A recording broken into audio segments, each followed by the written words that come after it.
Mr. Halbrook, a well-dressed and authoritative history teacher, quietly discriminated against black students. From day one, Tyrese was told to sit in the back and was never called to speak.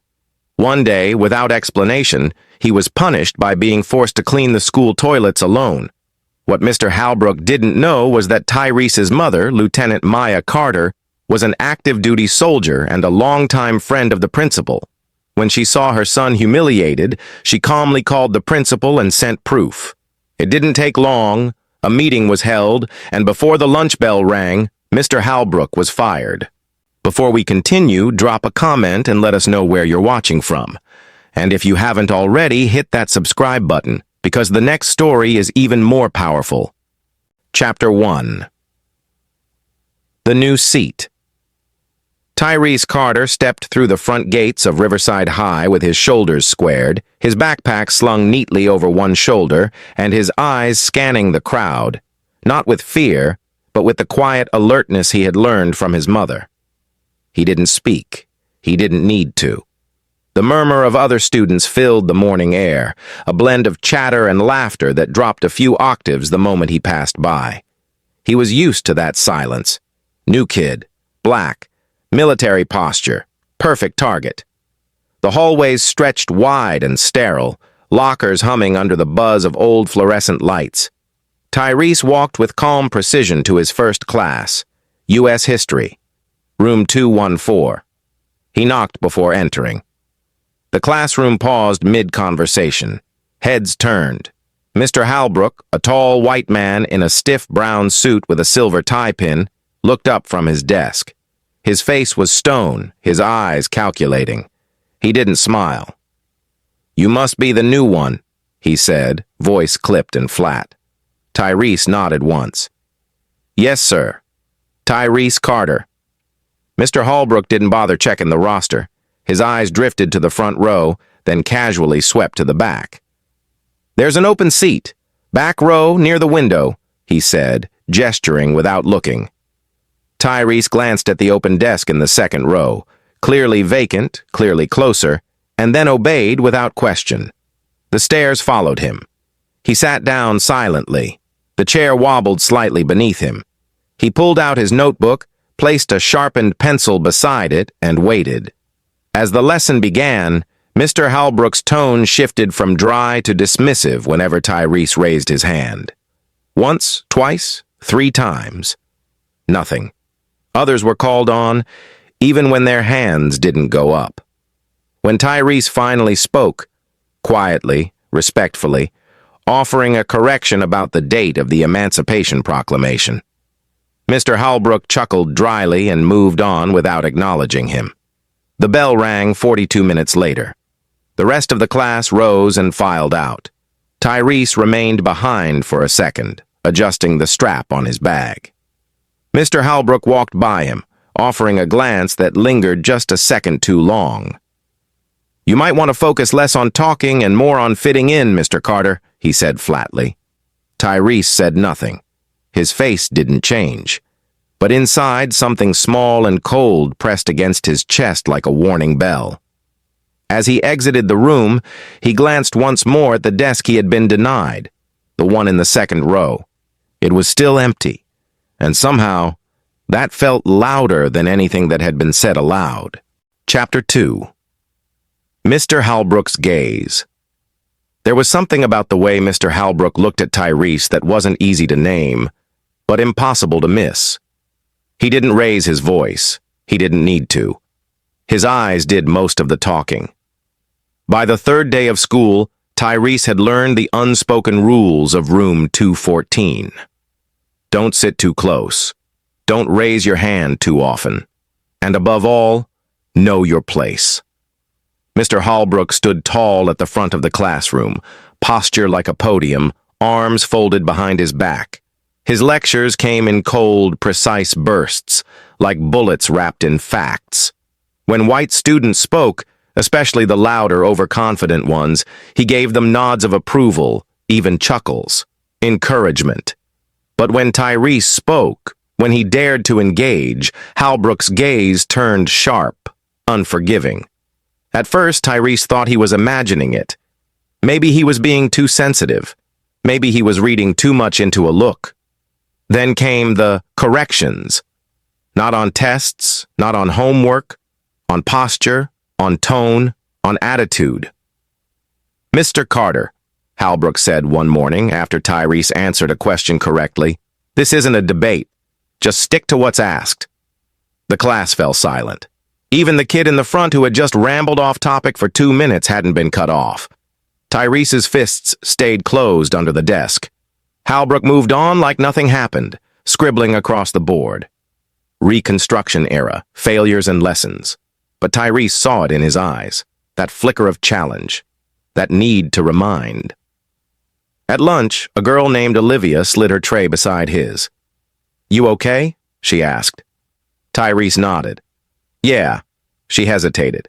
"He kind of, well, he's always like that, just so you know." Tyrese looked up. "Like what?" "Strict," she offered, "especially with certain students." Tyrese gave her a half smile.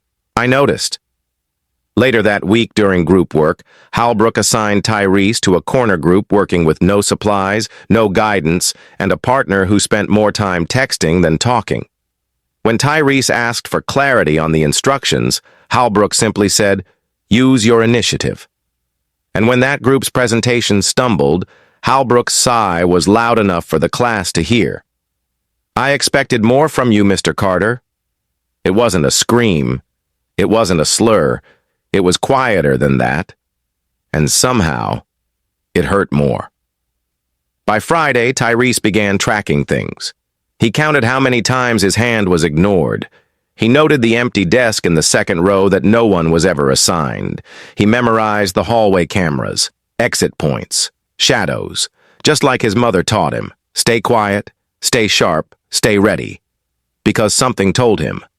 This wasn't just about history class anymore. Chapter 3. Whispers in the Hallway. Tyrese Carter walked the halls of Riverside High like someone walking across a battlefield. Quiet, composed, always aware of who was watching. And someone was always watching.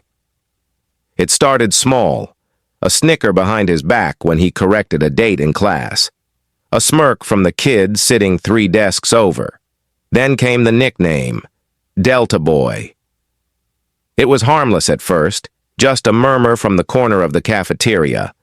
But by the end of the week, it followed him between classes. "Hey, Delta Boy, you gonna rappel out the window if there's a pop quiz?" He didn't flinch. He just kept walking. Someone had heard him mention, in passing, that his father used to serve in Delta Force. That detail, so casually shared in an introduction, had been twisted into a punchline. They didn't know his father had vanished from military records 5 years ago. They didn't know that Tyrese had been trained to observe, to endure, to never speak unless necessary. They only saw the quiet kid with the perfect posture and the steady eyes, and they mistook it for weakness. In Mr. Halbrook's class, the mocking was quieter, but more dangerous. The teacher never laughed, but he never stopped it either. In fact, he let it grow. When a student passed a doodle of Tyrese in a camouflage helmet labeled Private Toilet, Halbrook noticed. He picked it up, read it silently, and then, without a word, placed it on the corner of his desk. He didn't reprimand anyone. He didn't look Tyrese in the eye. He just let the class simmer. That afternoon, Tyrese found his locker propped slightly open. Inside was a roll of toilet paper and a plastic army man taped to a sticky note. "Clean and combat ready." He left it untouched, shut the locker, turned and walked to his next class. But the hallway echoed with the low hum of laughter, and something colder. Complicity. In gym class, the whispers returned. In the lunch line. Even from a few teachers who glanced away just a second too quickly when Tyrese passed. Only one person said anything that mattered. Miss Lorna, the school counselor, caught up with him near the vending machines. "I've been watching, Tyrese," she said softly. "You carry yourself like someone twice your age." He nodded. "You doing okay?" "I've seen worse," he said simply. She stared at him for a moment. If you ever want to talk, my door's open." He gave her a polite nod and walked away. What he didn't say was, "I don't talk, I watch." And he was watching all of them, every whisper, every laugh, every slight, because someone once told him, "You don't always fight with your fists.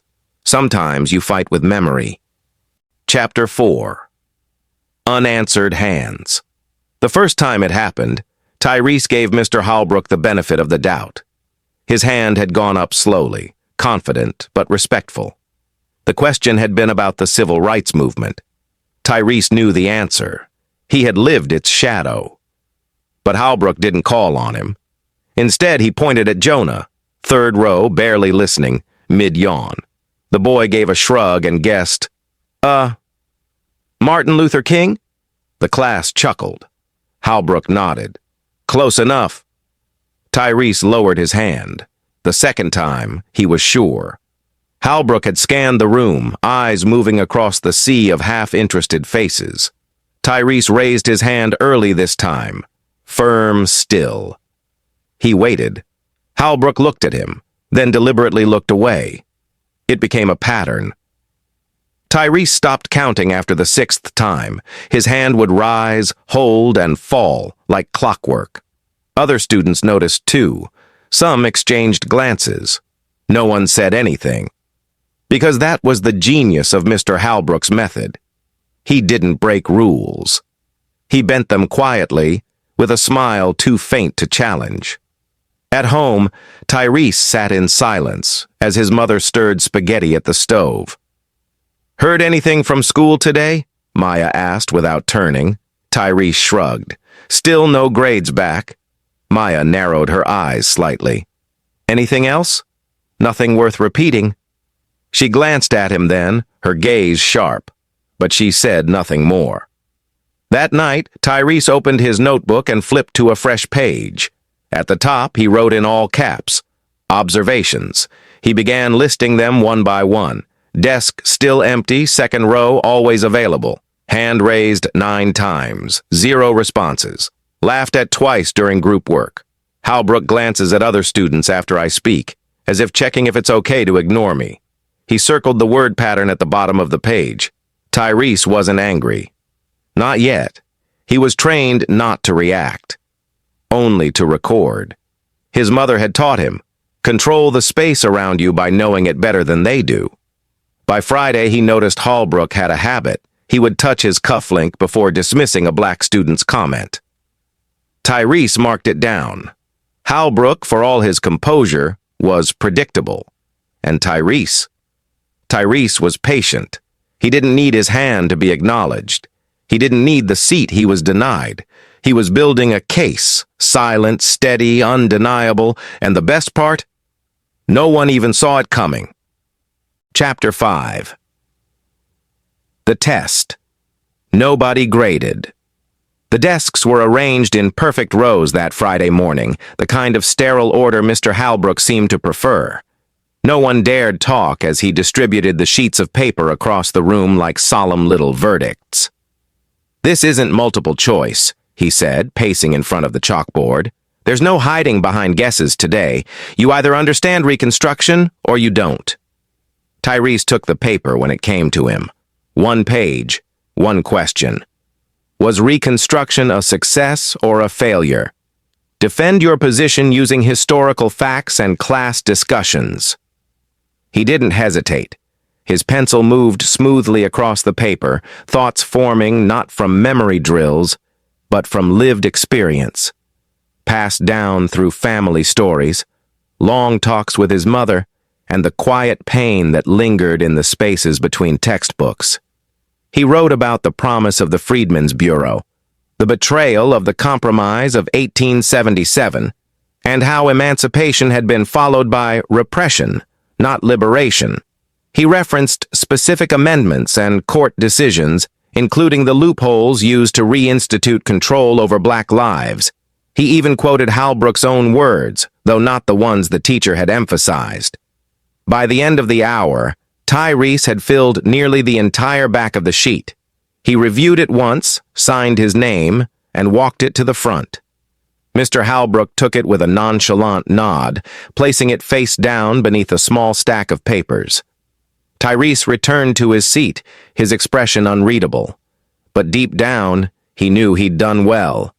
Maybe too well. The weekend passed, then Monday, then Tuesday. By Wednesday, the tests were being returned.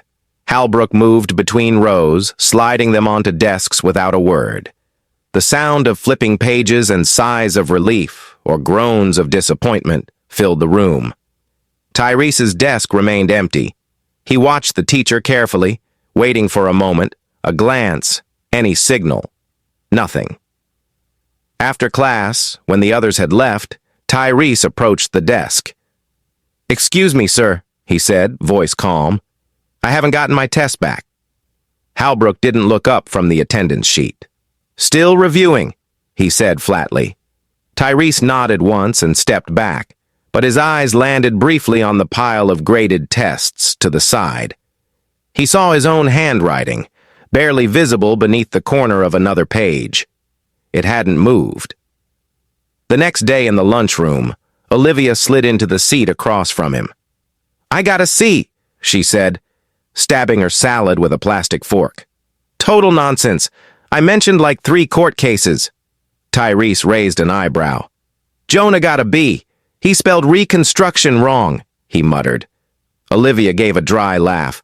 "Wait, did you not get yours back yet?" "Nope." "That's—" She stopped herself, eyes narrowing. "That's not right." Tyrese just shrugged. That evening he sat cross-legged on his bedroom floor, notebook balanced across his knees. He turned to a blank page and titled it, Day 16, Pattern Behavior, Log Test Submitted. 5 days ago, class received results. Day 4, My test, withheld. No verbal acknowledgement, no public feedback. He paused, tapping the pencil against his chin. Possible reason? Content too strong? Contradicted teacher's narrative? Then he circled a word in bold, erasure. That was what this was.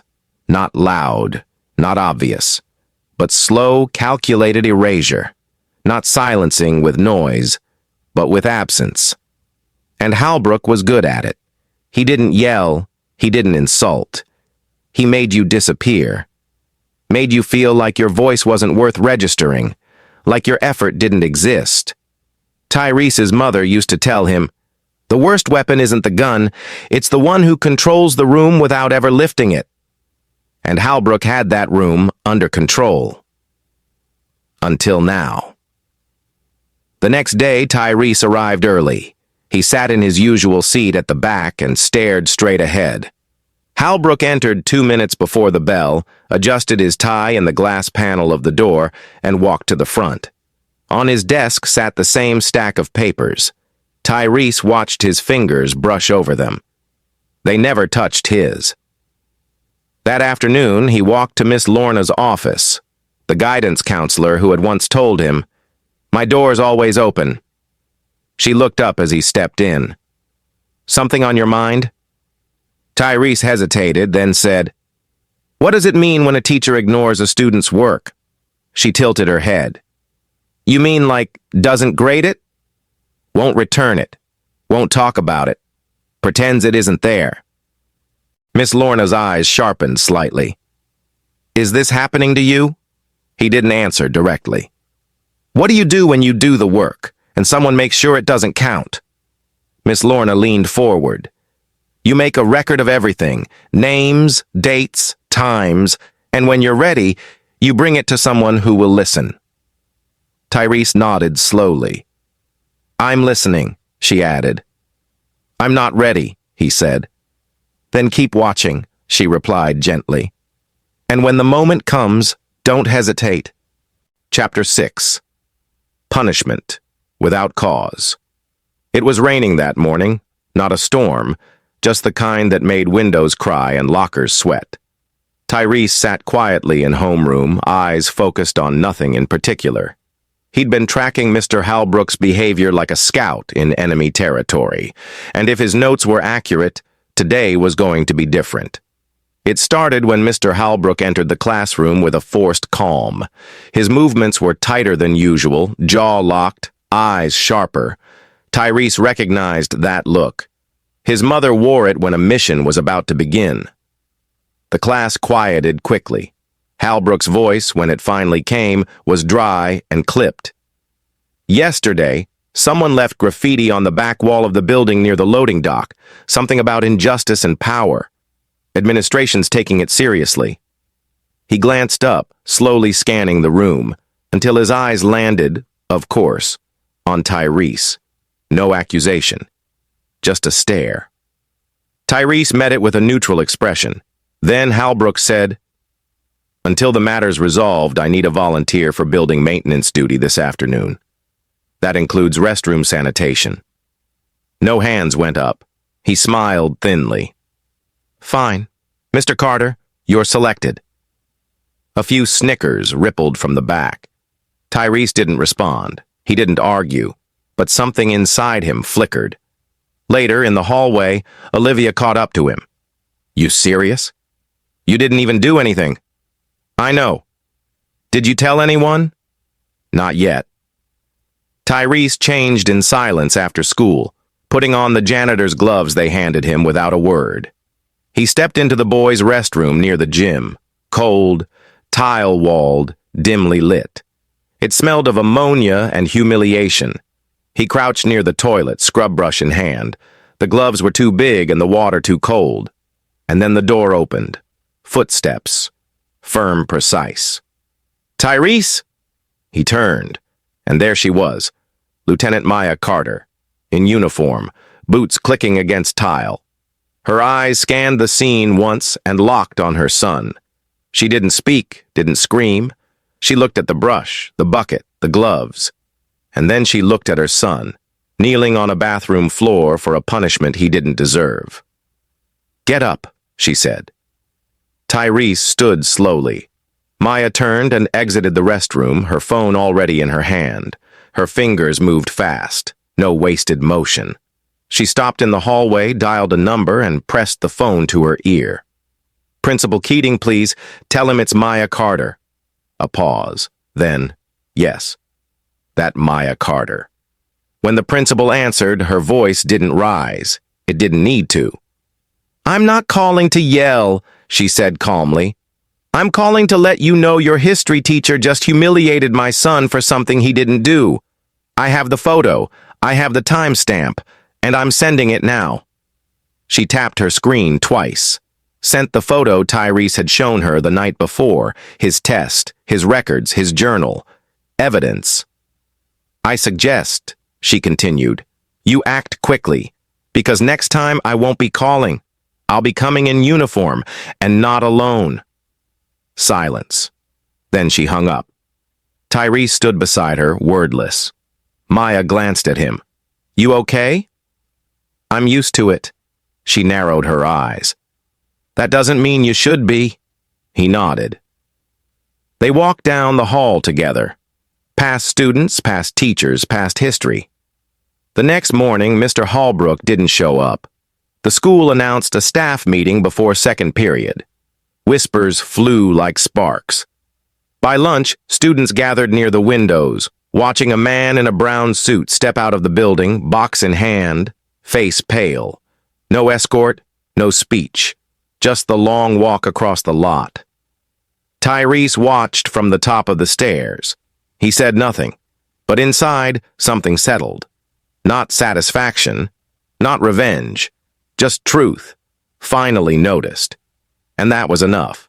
For now. Chapter 7. Let her. In the next morning, sunlight cut sharp through the windows of Riverside High, as if the storm had cleared just to witness the fallout. The hallways felt different, not quieter but more alert, like something had shifted beneath the polished floors and bulletin boards. Tyrese walked through the main entrance with his shoulders square and his jaw steady. He didn't smile. He didn't nod at anyone. But his steps were firmer, more deliberate. Students turned to watch him now, not with laughter, but with curiosity. They had seen the teacher walk out, the box, the silence. the expression that said everything and nothing at once. No one had said it out loud, but everyone knew. Mr. Halbrook was gone. By second period, rumors had already twisted themselves into dozens of versions. Some said he'd had a breakdown, others claimed he'd cursed at a student. A few swore they saw the principal yelling at him in the main office, but none of them had seen what Tyrese had seen. None of them had seen his mother. Maya Carter stood on the steps of Riverside High 30 minutes later, still in uniform.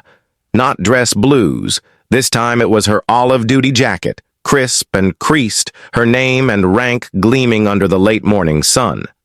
She wore no makeup, no medals, just presence. She had asked for a meeting. Principal Keating, who had known Maya from their joint service in a veterans reintegration program years prior, didn't hesitate. "Let her in," he told the secretary the moment her name came up on the intercom.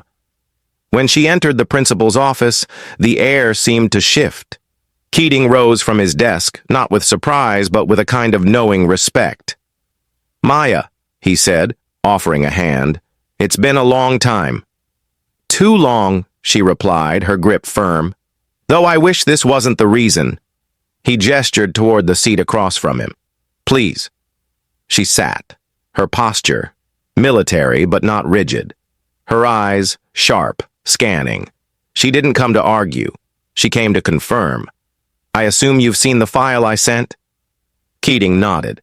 On his desk sat Tyrese's test, notes, and a copy of the maintenance order Halbrook had signed, naming Tyrese, and only Tyrese, as responsible for toilet duty. "I reviewed everything last night," Keating said quietly, "and I've spoken to several students this morning." Maya's voice didn't rise. This wasn't a misunderstanding. This was a pattern. Keating folded his hands.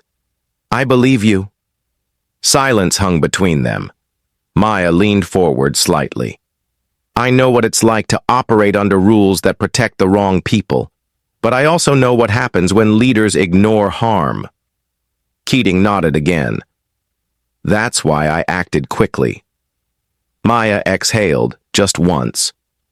"I'm not here for vengeance," she said.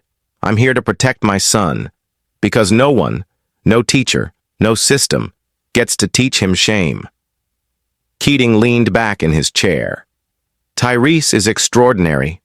"I know," Maya said simply, "but even extraordinary kids need to be defended." There was a pause. Then Keating said, "Would you like to speak to the staff?" Maya's eyebrow lifted slightly. "As a parent?" "As a soldier. As someone who understands what integrity looks like under pressure." Maya considered it, then gave a single nod.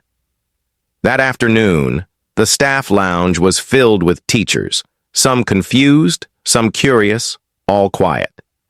Maya stood at the front, hands behind her back. She didn't introduce herself with rank. She didn't mention Delta Force or deployments or medals. She talked about power. "Power isn't in titles," she said. "It's in the choices you make when no one's watching. When a child is ignored, overlooked, or punished without cause, and you stay silent, that silence speaks." She scanned the room. "My son came home every day acting like nothing was wrong. He didn't want to make trouble. That's how he was raised. But respect doesn't mean accepting injustice. It means standing tall with dignity, and sometimes with evidence." She pulled from her jacket the same copy of Tyrese's notes, the handwriting meticulous, the documentation precise. "My son is more organized than most platoon leaders I've served with," she said, almost smiling. "He didn't fight back with noise. He fought back with truth." The room was silent. "And now, I expect this school to do the same." At the end of the day, as Tyrese stood near the bus loop, he saw his mother walking down the front steps. She didn't wave, she didn't smile. She nodded, and in that nod, he understood. She had spoken, she had been heard, and most importantly, she had let the truth walk through the front door, not in anger, but in strength. Chapter 8. The Glove and the Brush. The bucket was too full. Cold water sloshed at the edges as Tyrese steadied it against the tiled wall. He wore rubber gloves 2 sizes too big, the tips of each finger folding and wrinkling like unused intentions. The hallway behind him was quiet. He had asked to come in early. No audience, no ceremony. He just wanted to finish what Mr. Halbrook had started. One last time. Tyrese knelt on the floor of the boys' restroom, his shadow stretching along the stall walls, his breath echoing back at him from the ceramic silence. His movements were practiced, careful. The brush moved in steady circles, loosening dirt that wasn't his. But it wasn't about the toilet. Not anymore. It was about control. He had been assigned this as punishment. Now he did it by choice, reclaiming it, finishing it on his terms. He scrubbed until the corners gleamed. Then, when the task was done, he peeled off the gloves slowly. He placed them beside the bucket, perfectly aligned, fingers pointing outward like a salute. His mother had taught him to leave every place better than he found it, even this one, especially this one. When Maya Carter arrived 15 minutes later, she didn't find her son broken or embarrassed. She found him standing with his back straight and his hands folded calmly in front of him, like a guard watching over a completed mission. "I thought you were done with this," she said. "I was," he replied, "but I needed to end it clean." Maya looked at him for a long moment, the way soldiers look at their own in the aftermath of something heavy. "Did anyone see?" He shook his head. "Didn't want them to." She didn't ask more. She simply reached into her bag and pulled out a folded towel. She handed it to him without a word. He wiped his hands. As they exited the restroom, they passed a janitor named Reuben, an older man with a crooked hat and kind eyes. He looked at Tyrese, then at the bucket. "You don't belong in there," Reuben said softly. Tyrese nodded. "I know." Reuben gave him a knowing glance. "You carry yourself like you've seen more than any of them understand." Tyrese didn't answer, but he held Reuben's gaze, and in that second, they understood each other. The rest of the day unfolded with strange quiet. Mr. Halbrook's classroom was locked. A substitute sat inside, reading from a packet, barely aware of the energy that pulsed under the surface. Tyrese took his usual seat in the back, even though the second row was now empty again. Olivia leaned over at one point. "Why aren't you moving up?" Tyrese shrugged. "I earned my seat. Doesn't mean I have to take theirs." She looked at him for a moment, then nodded like she got it. Later that day, the announcement came through the intercom. "Ms. Hughes will be temporarily taking over U.S. history while a permanent instructor is arranged." No mention of Halbrook, no explanation. Just erasure, this time, in the other direction. Tyrese opened his notebook. Day 20, the glove and the brush. Finished restroom task by choice closed the loop. No revenge, just resolution. He paused, then added, "Power reclaimed through action, not anger. Last gesture, clean." That night at home, Maya heated up leftovers and sat across from him at the kitchen table. The room was quiet except for the hum of the refrigerator and the occasional clink of a fork against glass. She broke the silence. "You handled it better than most grown men I know." Tyrese looked up. "I just didn't want to give him what he wanted." "And what was that?" "For me to be angry, to snap, to prove his point." Maya studied her son. "You're smarter than people realize." He gave a faint smile. "You raised me." They didn't need to say anything more. Not every war ends with medals. Some end with mops and memory, and the quiet certainty that next time, if there is a next time, you won't be the one kneeling. Chapter 9. The call. It started with a silence. Not the kind that filled the classroom when Mr. Halbrook asked questions and avoided Tyrese's gaze. Not the kind that hung over the cafeteria when whispers spread. This silence was heavier, tense, like the space between lightning and thunder. Tyrese was in his room, sitting cross-legged on the floor, his back against the edge of his bed.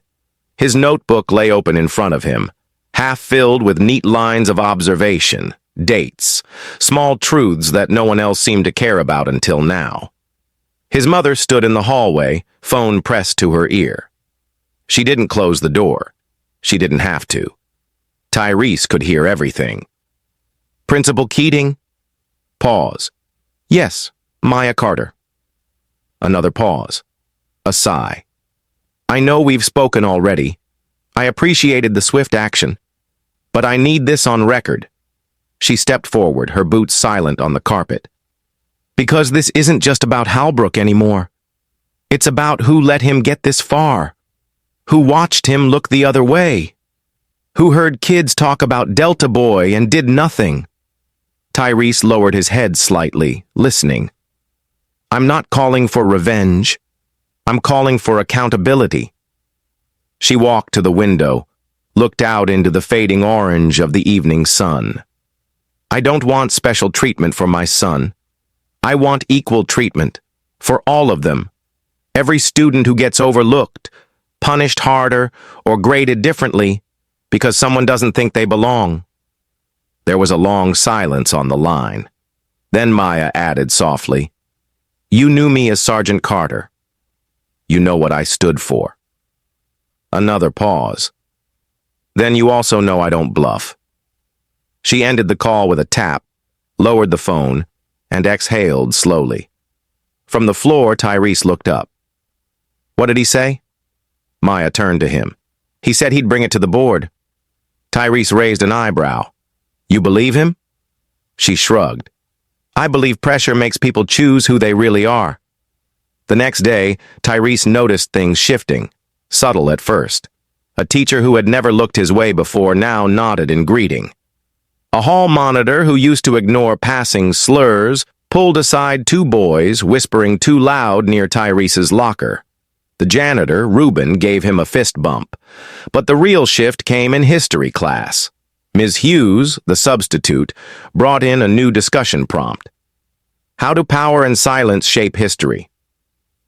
Tyrese looked at the question on the board. He didn't raise his hand. He didn't need to. Ms. Hughes looked directly at him and said, "Mr. Carter, I'd be interested to hear your thoughts." It wasn't a trap. It wasn't a test. It was a door. Tyrese stood slowly, steady, calm. "I think silence can be a weapon," he said. "When people in power ignore others, they erase more than just voices. They erase truth. And when that happens enough times, it becomes history." The class was quiet, but it wasn't awkward. It was listening. He sat down. Ms. Hughes nodded with respect. "Thank you." That night, Maya received another call. She was folding laundry when the phone buzzed. "Keating," the screen read. She picked up. "Ms. Carter," his voice came carefully. "We've reviewed everything. The board met this morning." She waited. "We're issuing a formal apology, not just to Tyrese, but to every student who reported similar experiences. There will be changes, reviews, training, and we'll be inviting you to speak next month at the Equity Council meeting." Maya was quiet for a beat. "Thank you," she said at last. "But I didn't do this for a podium." "I know," Keating replied. "You did it for him." She glanced toward Tyrese's room, where the glow of a desk lamp lit the crack beneath the door. "Yes," she said, "but also for every kid who thinks being quiet is the only way to survive." Back in his room, Tyrese wrote in his notebook. Day 23. The call mother followed through school, responded, "Apology pending, class asked me to speak." He paused. Then he wrote, "Power responds to pressure, but change responds to truth." And for the first time since he walked into Riverside High, he smiled. Chapter 10. The principal remembers.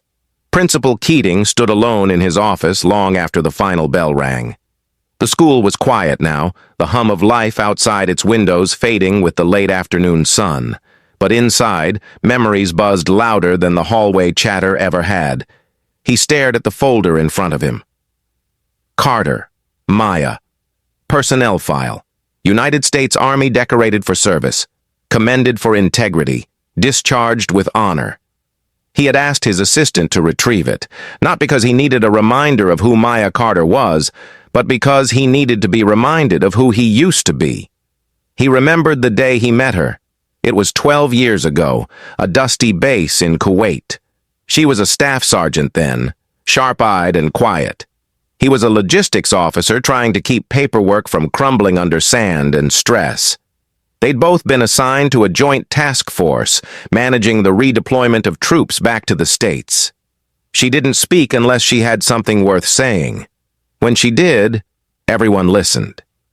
One night, after a long day of reports and missing gear, she'd told him something that stuck. The strongest people I know don't scream. They just act. When the time is right, they make one move and everything shifts. Back then, he thought she meant combat. Now, he realized, she meant everything. Keating looked at the photo on his desk. Graduation class of 4 years ago. Diverse faces, smiling, laughing. He'd always prided himself on fostering inclusion, on keeping the peace. But peace wasn't the same as justice, and keeping order wasn't the same as doing right. He opened the second folder. Halbrook James. There it was.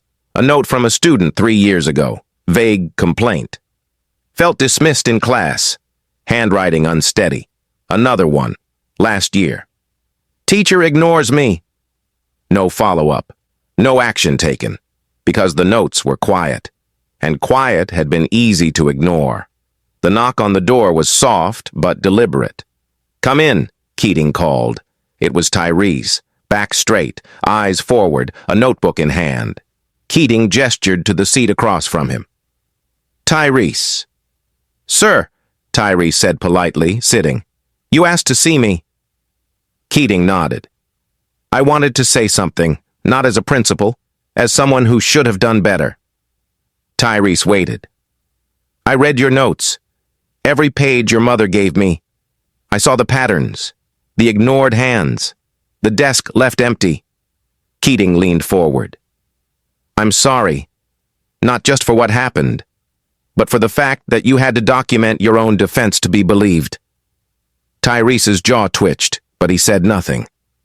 I want you to know, Keating continued, this won't be buried. We're implementing new review systems, teacher evaluations, bias training, anonymous student reports that must be reviewed monthly. Tyrese nodded once. Keating smiled faintly. Your mother called it quiet war. I think you won. Tyrese finally spoke. I didn't want to win. I just wanted to be seen. Keating sat back slowly, the weight of that sentence sinking into the room like smoke. Well, he said at last, I see you now, and I want others to see what I see. He opened a drawer and pulled out a printed flyer, Riverside Annual Honor Essay Contest. Call for entries. I want you to submit something, anything, your story, your perspective, whatever you feel ready to share. Tyrese looked at the paper, then down at his notebook. I already started, he said. Outside, Maya waited in the car, watching the front steps of the school. When Tyrese finally emerged, she rolled down the window halfway. How'd it go? He slid in beside her. They remembered who you were, he said. She chuckled once. Good. Now let's make sure they remember who you are. Chapter 11, Emergency Staff Meeting. The email came at 7:12 a.m. Subject, mandatory staff meeting, 3:15 p.m. today in the auditorium, attendance required. No exceptions. There was no explanation, no agenda. Just bold letters and an air of finality that made teachers look at each other with raised eyebrows and tightened jaws. By lunchtime, speculation churned through the faculty lounge like wildfire. Some whispered about Mr. Halbrook, others guessed lawsuits, and a few nervously joked about another diversity seminar. But beneath the half-hearted sarcasm, something deeper stirred, an unease they didn't quite know how to name. Because whether they wanted to admit it or not, most of them knew. At 3:13 p.m., the Riverside High Auditorium was fuller than it had been all semester.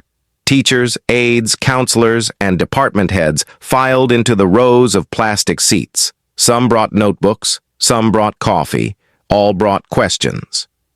Principal Keating stepped onto the stage without a microphone. He didn't need one. The room fell silent the moment he opened the folder in his hand. "I want to begin today with a name," he said, voice even. "Tyrese Carter." Murmurs rose, then hushed. "He's a student here. Some of you may know him. Many of you have taught him. And over the past few weeks, he's documented one of the most detailed accounts of institutional bias I've seen in my career." The silence grew heavier. Through meticulous notes, observations, and a level of patience no student should have to display, Tyrese showed us what it feels like to be unseen, to be dismissed, to be punished for existing quietly and penalized for doing everything right. Keating looked out over the sea of faces. We failed him.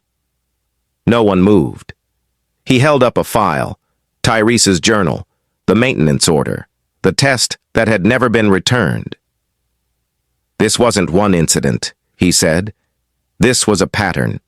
One many of us have ignored for years, maybe without realizing, and one that, from today forward, we will be accountable for." He stepped aside as the screen behind him lit up with a slide. Riverside Equity and Accountability Framework. A few teachers shifted in their seats. The slide changed again. Anonymous bias reports, mandatory. Anti-bias training, quarterly. Student voice panels, monthly faculty reflections, transparent grading reviews. Then another slide appeared, a scanned page from Tyrese's notebook.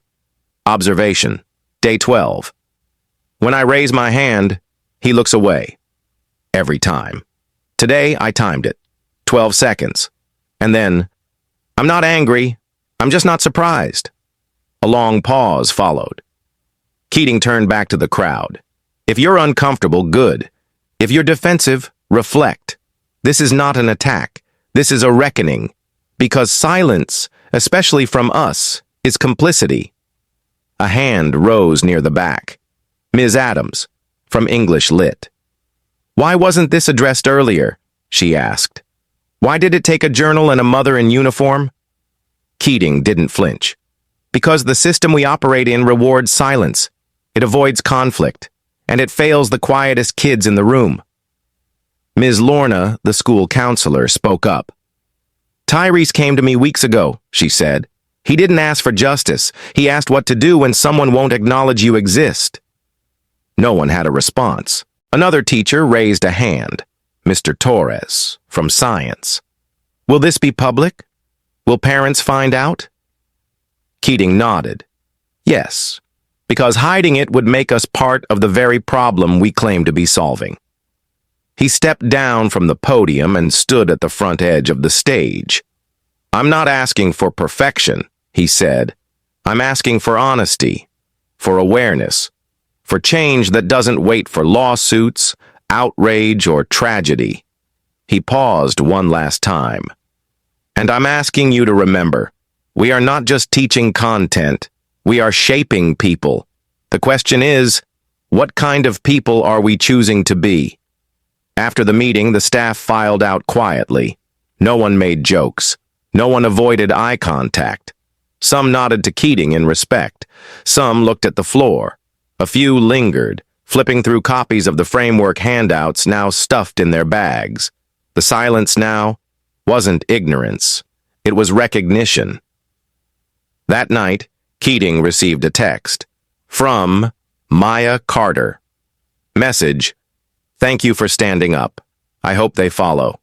He replied, "They will, or they'll stand aside." Chapter 12. Confrontation in the Hall.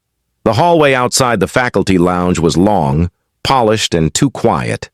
Mr. Holbrook stood at the far end, his hands clenched inside the pockets of his brown overcoat. He wasn't supposed to be here. Technically, he had been relieved of duties pending further review.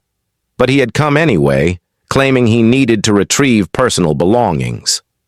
The secretary had called Principal Keating immediately. "Sir, he's outside the lounge," she whispered.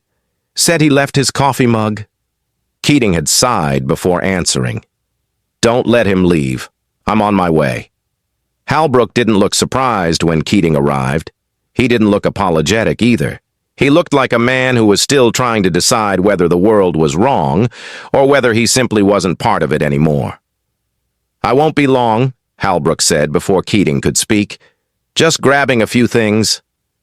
Keating nodded slowly. "Let's talk first." Halbrook shifted. "I don't think there's much to say." Keating stepped forward. "Then let me speak." They stood there, face to face, in a space that used to be filled with forced cordiality. Emails, staff meetings, lesson plan reviews. Now it was something raw.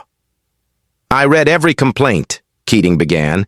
"Every ignored hand, every misplaced grade, every offhand comment you made to Tyrese, and probably to others before him." Halbrook's jaw tightened. "I treated him like I treat every student." "No," Keating said, quiet but firm. "You treated him like someone who didn't deserve the same respect as the rest. And you thought no one would notice because you didn't raise your voice." Halbrook scoffed. "So now we're firing people for tone?" Keating didn't flinch.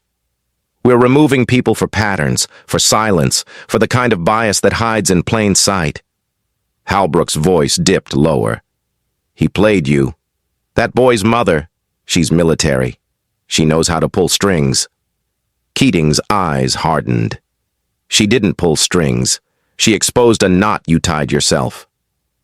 That made Halbrook pause. For a moment he looked smaller. Like someone who just realized the room he built around himself had no exits. "I never called him names," he muttered. "Never touched him. I did my job." "Did you?" Keating asked. "Or did you make a black boy feel like a ghost in your classroom?" The words hit with precision. Halbrook's shoulders sank. Keating stepped aside. "Go get your mug." As Halbrook walked into the lounge, the hallway around them remained still. But just down the corridor, a figure leaned quietly against a row of lockers, arms crossed, notebook in hand. Tyrese. He hadn't meant to be there. Not exactly. But after the staff meeting, something told him to walk by the lounge before heading home. And when he saw the coat, brown, stiff, unmistakable, he stopped. They didn't speak at first.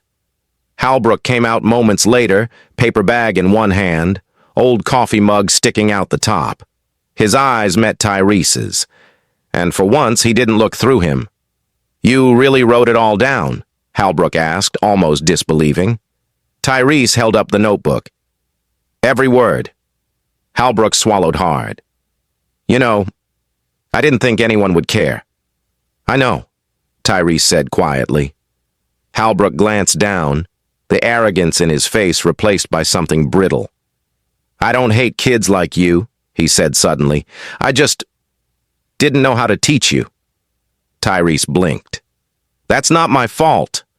Halbrook nodded once, then turned and walked away. No fight, no redemption.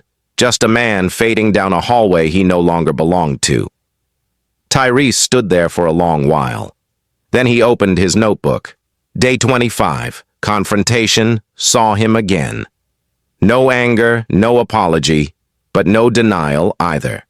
He wrote one more sentence beneath it. When the truth speaks, even the loudest silence can't hold. Then he closed the notebook, slipped it into his bag, and walked toward the sunlight pooling through the school's front doors. Not angry, not triumphant, just clear. Chapter 13. Box of Regret. It happened on a Thursday. The sky was overcast, like it couldn't decide whether to rain or make room for the sun. Tyrese was in the library, seated near the back with his headphones resting around his neck, pretending to study while watching the front office through the glass wall. He knew what today was. Everyone did. Mr. Halbrook's official last day. There had been no announcement, no final email, No farewell cake or awkward teacher's lounge card. Just a calendar update in the staff system. Personnel departure, room 214. At 10:37 a.m. he appeared. Brown coat, same stiff walk, but this time he carried a cardboard box. Inside were the remnants of a career. Books with frayed spines, a paperweight shaped like a globe, a framed certificate that had once hung behind his desk. He didn't walk fast. He didn't look at anyone, but eyes followed him anyway. From the front office window, from classroom door cracks, from students peeking through blinds. Even those who didn't know the full story knew enough. That something had happened, and that someone had finally faced the consequence of what so often slipped past unnoticed. Tyrese watched as Halbrook reached the double doors, hesitated, then turned back, just for a moment. Their eyes met through the glass. It was a brief moment, a flicker, but it held something complicated. Not shame, not apology, just realization. Halbrook exited the building without a word. The box shook slightly in his hands. The doors closed behind him with a gentle click that echoed louder than any slam. Back in the classroom, Ms. Hughes picked up where Halbrook had left off, only better. She called on students, waited for full answers, encouraged debate, even when the opinions weren't polished. And that day, she asked for volunteers to read excerpts from a civil rights article. Tyrese didn't raise his hand. She called on him anyway, but gently. "Mr. Carter, would you take this one?" He nodded and read aloud, his voice steady, clear.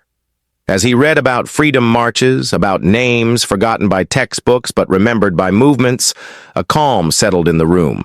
When he finished, Ms. Hughes looked at him with something rare in the eyes of a teacher. Respect earned, not handed down. "Thank you," she said. "That was powerful." Tyrese said nothing, just gave a small nod. But inside, something uncurled. Not pride, not relief, just space. At lunch, Olivia slid into the seat across from him. "So," she said, sipping her juice, "he's really gone." Tyrese didn't look up. "Yeah." "Feels weird." "Yeah." She hesitated. "You gonna write about it?" Tyrese pulled his notebook from his bag and flipped to a fresh page. Day 26. Box of regret. He didn't speak. He didn't fight. He just walked. He added, "Sometimes justice doesn't shout. It just packs up and leaves." That evening, Maya stood at the sink washing dishes when Tyrese came in and placed something on the counter beside her. It was a printed flyer. National Student Voice Essay Contest. Theme: Power and Silence. She wiped her hands on a towel and turned to him. "You thinking of entering?" He nodded. "Already started." She raised an eyebrow. "Gonna tell the truth?" He gave a quiet smile. "All of it." She reached out and squeezed his shoulder. "Good. Some stories aren't just meant to be heard. They're meant to stay heard." Tyrese returned to his room, opened his notebook, and flipped past the pages of notes, timestamps, names. He turned to the back, where the pages were blank, and started writing. Not an observation, not a log, but a story. His story. Chapter 14. Back to the front row. The second row had stayed empty for weeks. Even after Mr. Halbrook left, no one dared sit there, not because the seat was cursed or reserved, but because it had become a symbol, an invisible reminder of how authority can create barriers with just a glance or a gesture. But on Monday morning, something shifted. Ms. Hughes was writing on the board when she paused, looked out over the room and said casually, "Tyrese, would you mind sitting closer today? I'd like to hear you better." The class looked up. Tyrese blinked. "Yes, ma'am." He picked up his notebook and moved to the second row, center seat. The desk that had once been a line in the sand was now a new starting point. He placed his book down gently, like he was laying something to rest. The seat didn't wobble. Class moved on like normal. Paragraphs to analyze, historical perspectives to discuss, but it felt different. Every time Tyrese spoke, Ms. Hughes responded directly. She quoted his words, asked him to repeat something for the class. When Jonah tried to interrupt once, she gently redirected, "Let Tyrese finish."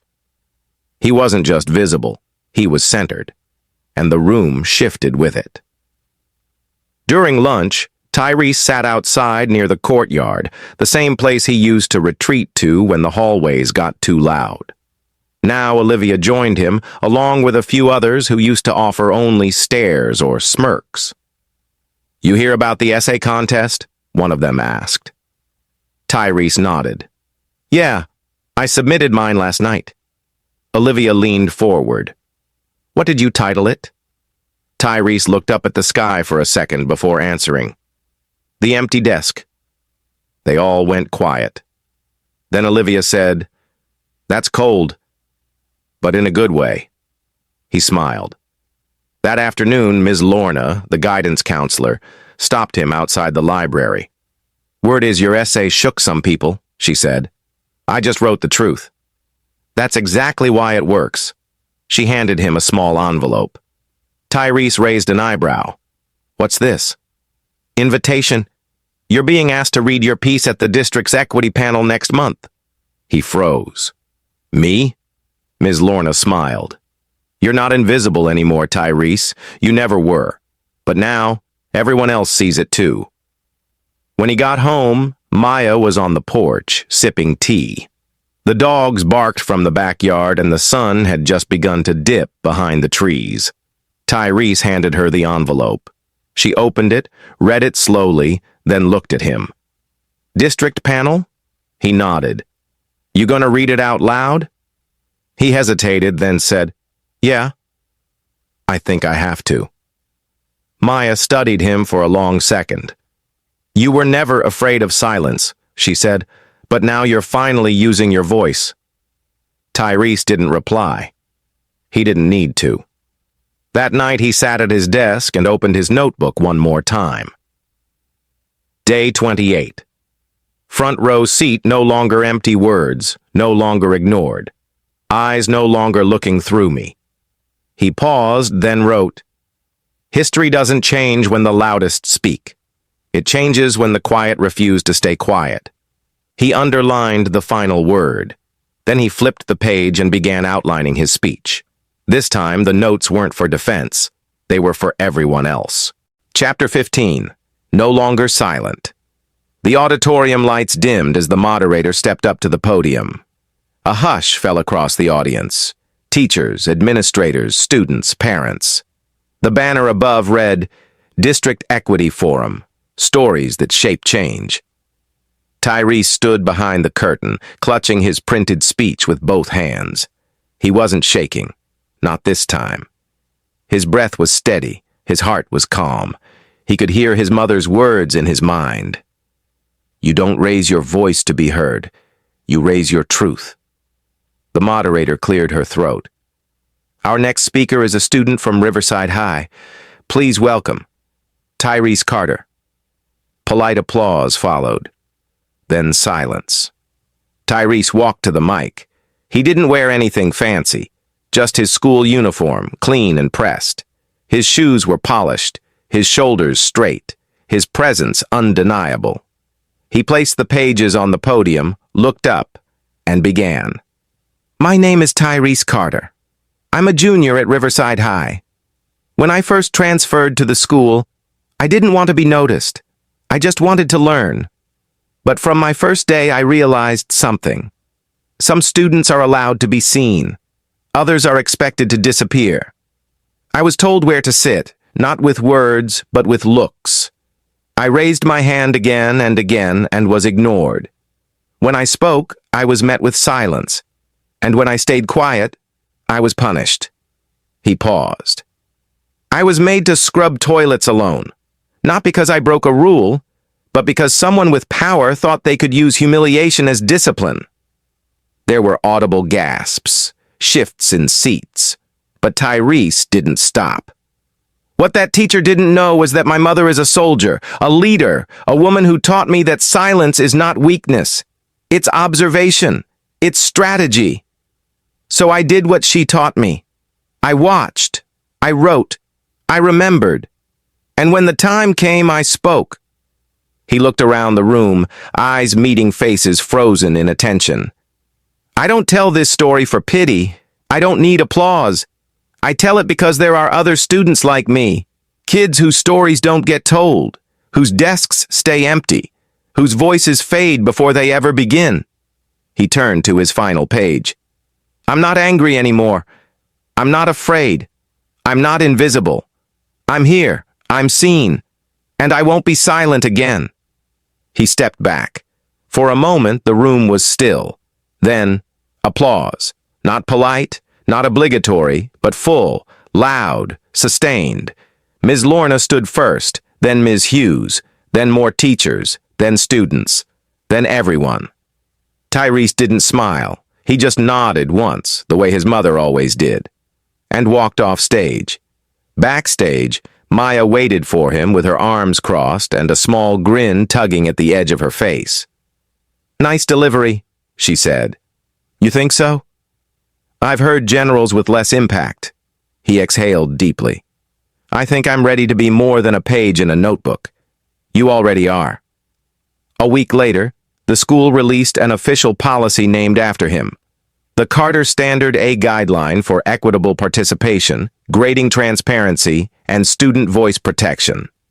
His story was printed in the district bulletin. The seat in the second row was never left empty again, and the janitor, Reuben, quietly taped a copy of Tyrese's essay behind the bathroom door with one line underlined in red marker. We're not here to be cleaned up. We're here to be heard. In his bedroom, Tyrese turned the last page of his notebook and wrote just 3 words, story still unfolding. Then he closed it. But this time it wasn't the end of a record. It was the beginning of a voice.